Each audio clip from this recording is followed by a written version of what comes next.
What if the most sought-after object in human history was never an object at all? What if thousands of alchemists, spending lifetimes in smoky laboratories, handling mercury and sulfur until their fingers burned, were actually pursuing something that could never be held in human hands? The Philosopher's Stone, that legendary substance said to transmute base metals into gold and grant eternal life, has captivated the human imagination for over 2 millennia. Kings bankrupted their treasuries funding expeditions to find it. Scholars sacrificed their sanity, decoding cryptic manuscripts that promised its formula. Isaac Newton himself spent more years pursuing the stone than developing the laws of physics that would immortalize his name. But here lies the supreme irony. Those who searched for the stone in retorts and furnaces were looking in the wrong place entirely. The true Philosopher's Stone was never meant to be found in the external world. It was always meant to be cultivated within the inner laboratory of human consciousness.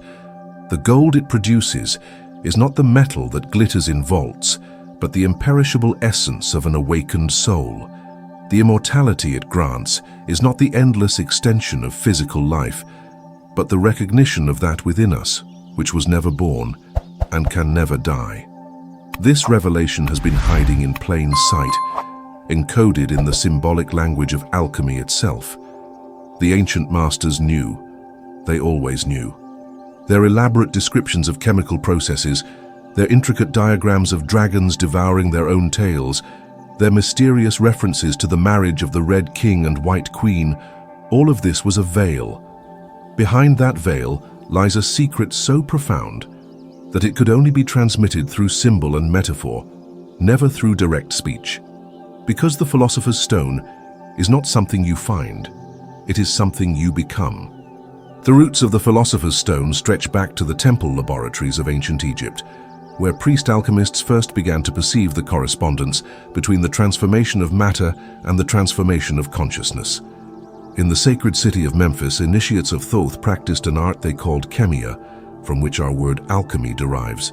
But chemia meant more than the manipulation of substances.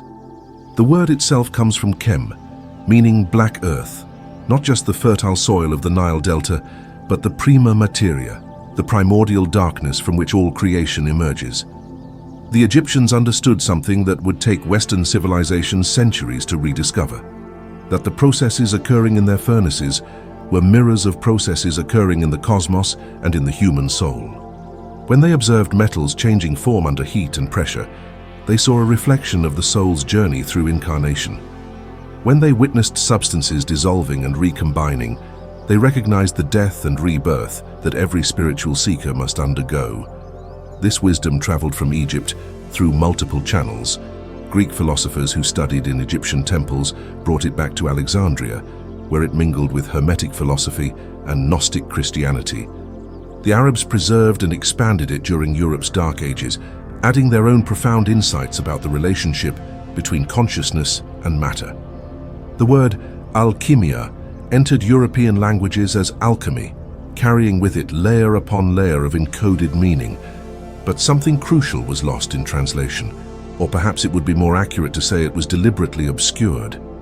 The Islamic alchemist Jabir ibn Hayyan, known in the West as Geber, wrote in the 8th century that the art must be veiled in symbols, for those who understand it without proper preparation risk destroying themselves with their own ignorance. He wasn't referring to the danger of chemical explosions. He was warning about the psychological and spiritual dangers of premature awakening. The medieval European alchemists inherited texts that spoke in riddles. They read about the green lion devouring the sun, the black crow of putrefaction, the peacock's tail of many colors. Taking these symbols literally, they believed they were instructions for chemical operations. They built elaborate laboratories, combined every conceivable substance, subjected materials to endless cycles of heating and cooling, dissolving and crystallizing. A few claimed success, though their gold mysteriously could never be reproduced by others. Most died in poverty and obscurity, their life's work resulting in nothing but smoke and ash. Yet among them were those who understood. Nicolas Flamel, the 14th century Parisian scribe, suddenly became mysteriously wealthy after claiming to have achieved the great work. But more interesting than his supposed gold were his later writings, which speak less of metallic transformation and more of spiritual illumination. "The stone is with you everywhere," he wrote, "but few recognize it, for it appears in the guise of something worthless and common." The true lineage of alchemy was never really about transforming lead into gold.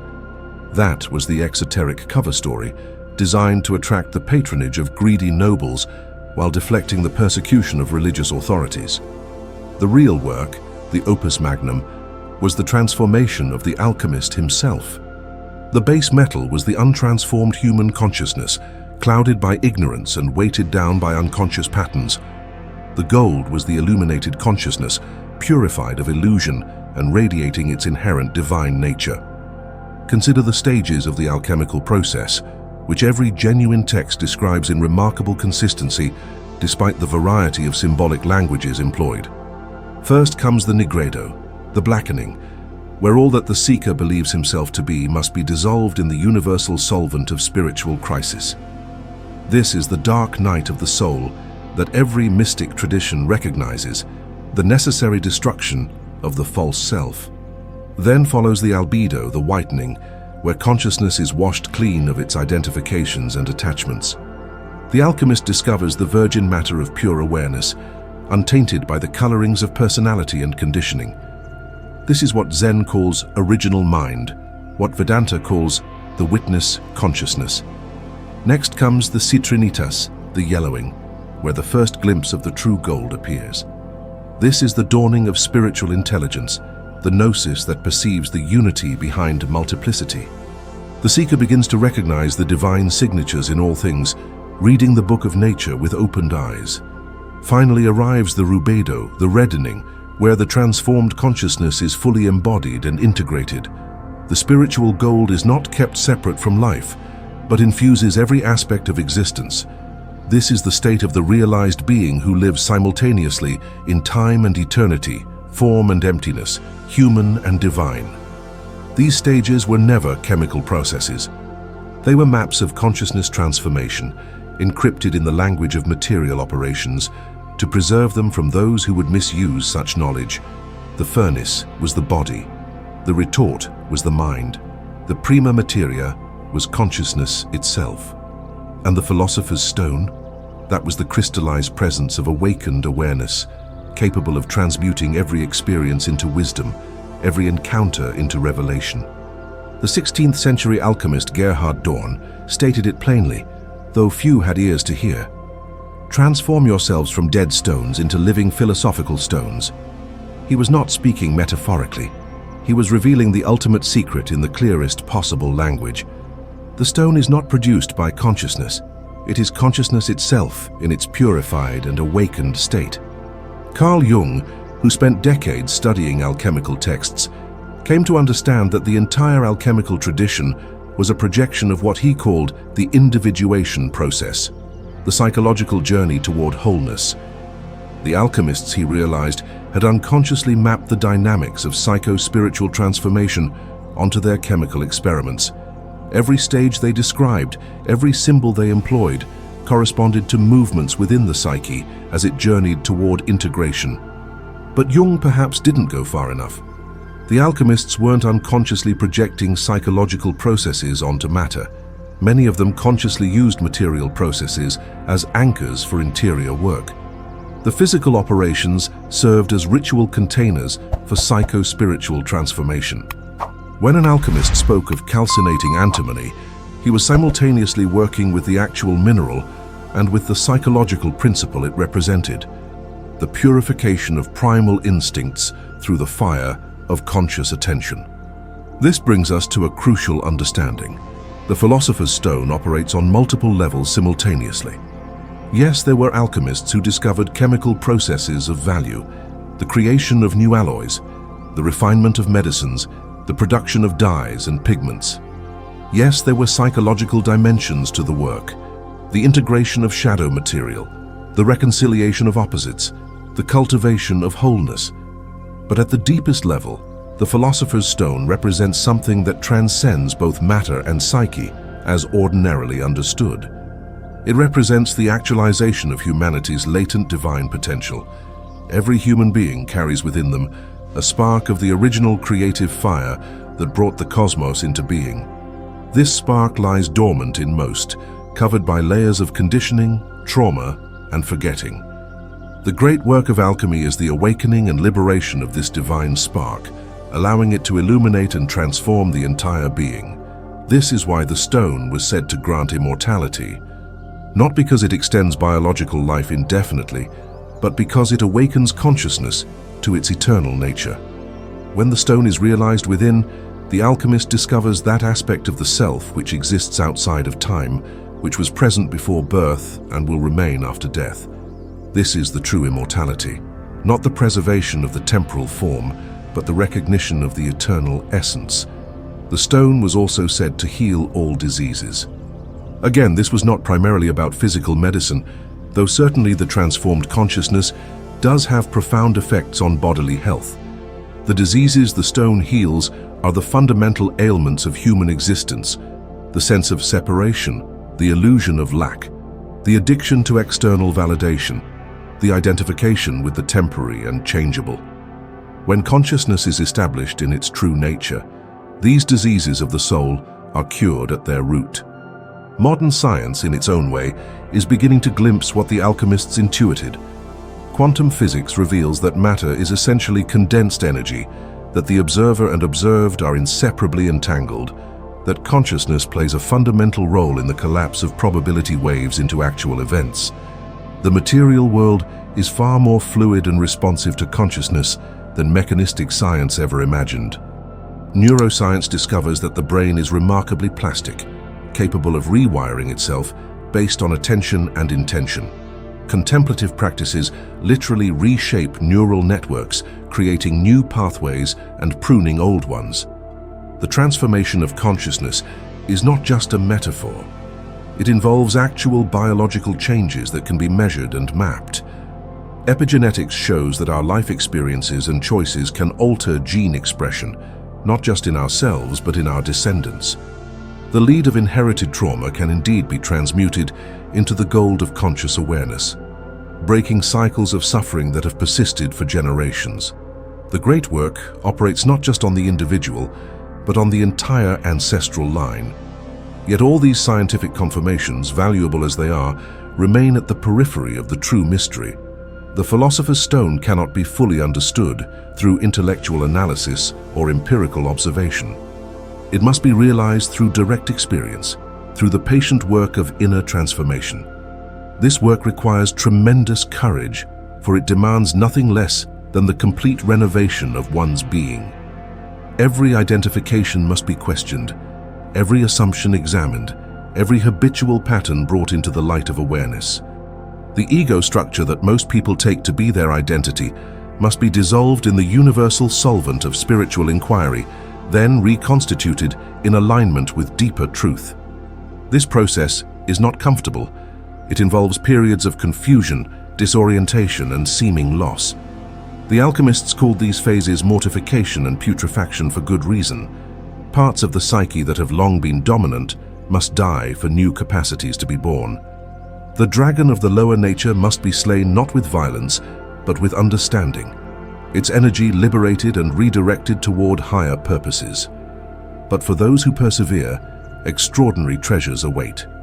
The consciousness that emerges from the alchemical fire has qualities that seem miraculous to ordinary awareness. Synchronicities multiply as inner and outer worlds come into alignment.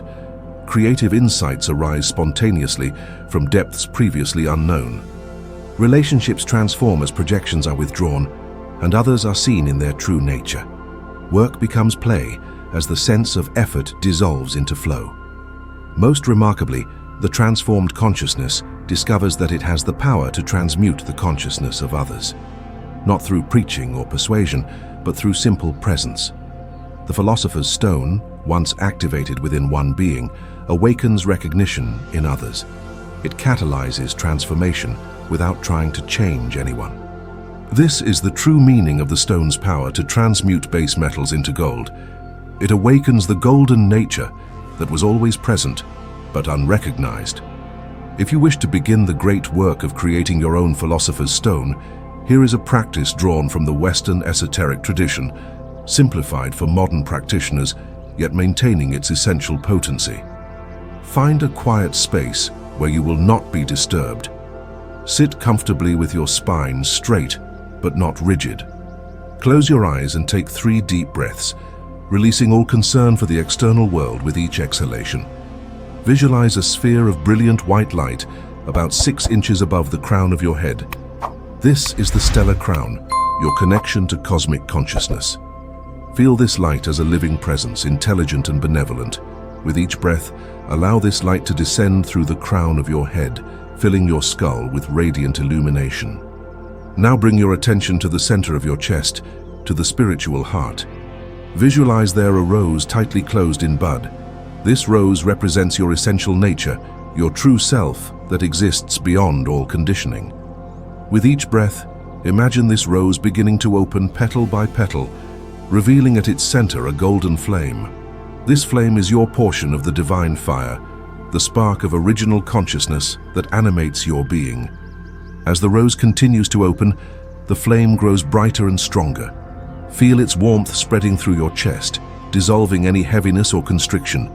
Now, with an act of will and imagination, draw the white light from above down through your crown and into your heart, where it meets and merges with the golden flame. Feel these 2 lights combining, creating a new substance, neither purely celestial nor purely personal, but a marriage of above and below. This combined light is the prima materia of your inner work, the substance from which your philosopher's stone will eventually crystallize. Let it circulate through your entire body, spiraling down to your feet and back up to your crown, creating a continuous circulation of refined energy. Maintain this circulation for at least 10 minutes, or as long as feels appropriate. When you are ready to conclude, gather all the circulating light into your heart center. See it there as a small, incredibly dense point of pure potential, a seed of the stone that will grow with continued practice. Before opening your eyes, make a silent commitment to carry this seed with you throughout your day, nurturing it with conscious attention and allowing it to transform your perceptions and responses. Remember, the stone is not built in a day, but through patient, consistent work over time. The obstacles you will encounter are predictable and surmountable. The rational mind will object that all of this is imagination and fantasy. Thank it for its concern and continue the work. The ego will fear its own dissolution and create distractions and resistances. Recognize these as signs that the work is proceeding correctly. The body may experience unusual sensations as energy patterns shift. Welcome these as evidence of transformation. Some days the practice will feel profound and transformative. Other days, it will seem empty and mechanical. Both experiences are part of the process. The stone does not reveal itself all at once, but through gradual crystallization, like a salt slowly precipitating from solution. As you continue this work, you may notice subtle changes in your daily experience. Colors may seem more vivid, synchronicities may increase. You may find yourself knowing things without knowing how you know them. These are signs that the stone is beginning to form, that your consciousness is awakening to its true capacities. But remember always that the ultimate goal is not the acquisition of powers or experiences. The true philosopher's stone is the simple recognition of what you have always been beneath all the layers of forgetting. It is the recovery of your original nature, brilliant and indestructible, forever untouched by the changes of time and circumstance. We stand now at a crucial juncture in human history. The external world offers endless distractions and substitutes for genuine transformation. Technology promises to extend life, enhance cognition, even upload consciousness to digital realms. Yet none of these external augmentations can provide what the philosopher's stone offers, the direct realization of our inherent completeness and divinity. The ancient alchemists left us more than curious texts and enigmatic symbols. They left us a roadmap to the only treasure truly worth seeking, the awakening of human consciousness to its divine potential. They showed us that the lead of our ordinary existence contains within it the seed of gold, waiting only for the right conditions to reveal itself. The philosopher's stone is not a relic of prescientific superstition. It is a perennial truth expressed in the symbolic language of a particular tradition. Whether we call it enlightenment, self-realization, individuation, or gnosis, the reality it points to remains constant, the possibility of profound transformation that transmutes not just individual consciousness, but the very fabric of experienced reality. You who have read these words are no longer innocent of this knowledge. The seed has been planted in your consciousness. Whether it grows into the full flowering of the stone depends on your willingness to undertake the great work, to submit the lead of your ordinary consciousness to the transforming fire of spiritual practice. The laboratory is your life. The prima materia is your present state of consciousness. The furnace is your focused attention. The operations are the practices of transformation. And the Philosopher's Stone. It awaits you not at the end of some distant quest, but here, now in this very moment, ready to crystallize the instant you recognize that you are both the alchemist and the substance being transformed. The gold you seek you already are. The immortality you desire you already possess. The stone you would create has always existed at the core of your being. All that remains is to remove the veils, dissolve the obstacles, and allow your true nature to shine forth in its imperishable splendor. This is the ultimate secret of the Philosopher's Stone. It was never lost, and therefore cannot be found. It can only be remembered, recognized, revealed. And that revelation awaits anyone with the courage to look not outward into the world of effects, but inward into the source from which all effects arise. The great work begins with a single step, a single breath, a single moment of turning within. That moment is always now. The stone is always here. The only question that remains is whether you are ready to claim your divine inheritance and complete the work that the ancient alchemists began. The true gold is not in your hands, but in your heart. The real laboratory is not built of glass and metal, but of consciousness itself. And the genuine Philosopher's Stone is not a substance to be possessed, but a state of being to be realized. When you understand this, you understand everything the alchemists were trying to tell us. The great work is not something you do, it is something you become.